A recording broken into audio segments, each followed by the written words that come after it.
आइए रुक कर लेते हैं अगली खबर का।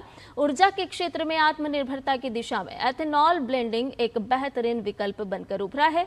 इससे न केवल कच्चे तेल के आयात पर निर्भरता में कमी आई है, बल्कि पर्यावरण के लिए नुकसानदायक कार्बन उत्सर्जन भी तुलनात्मक रूप से कम देखने को मिलता है।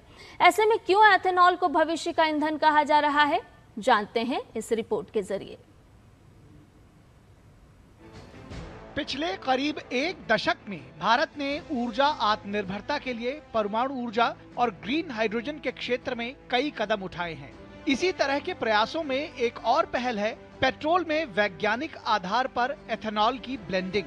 एथेनॉल ब्लेंडिंग से न केवल विदेशों से कच्चे तेल के आयात पर हमारी निर्भरता कम होती है, बल्कि साथ ही इससे पर्यावरण के लिए नुकसानदायक कार्बन उत्सर्जन में भी कमी आती है और किसानों को नियमित आय का अच्छा साधन मिलता है।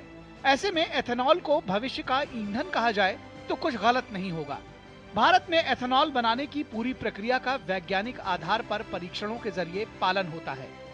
एथेनॉल को फर्मेंटेशन और इंडस्ट्रियल प्रोसेसिंग के जरिए बनाया जाता है, जिससे इसके गुण पूरी तरह बदल जाते हैं।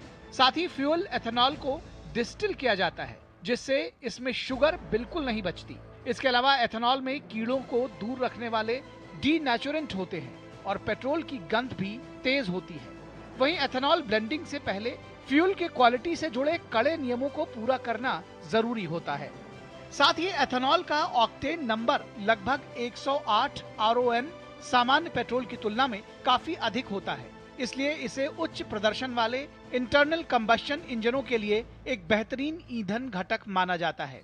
उच्च ऑक्टेन संख्या के कारण एथेनॉल समय से पहले होने वाले अनियंत्रित दहन को रोकता है, जिससे इंजन अधिक सुरक्षित और सुचारू रूप से काम करता है। इसके अलावा एथेनॉल उत्पादन में बहुत अधिक पानी की जरूरत भी नहीं होती। एथेनॉल प्लांट में प्रति लीटर एथेनॉल के लिए सिर्फ 3 से 5 लीटर प्रोसेस्ड पानी का इस्तेमाल होता है और आधुनिक distillery zero liquid discharge system पर चलती है, जिसमें पानी को रिसाइकिल करके इस्तेमाल किया जाता है।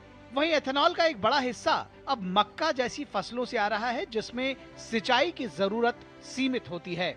दूसरी तरफ एथेनॉल दूसरे जीवाश्म ईंधनों के मुकाबले पर्यावरण को भी तुलनात्मक रूप से कम नुकसान पहुंचाता है।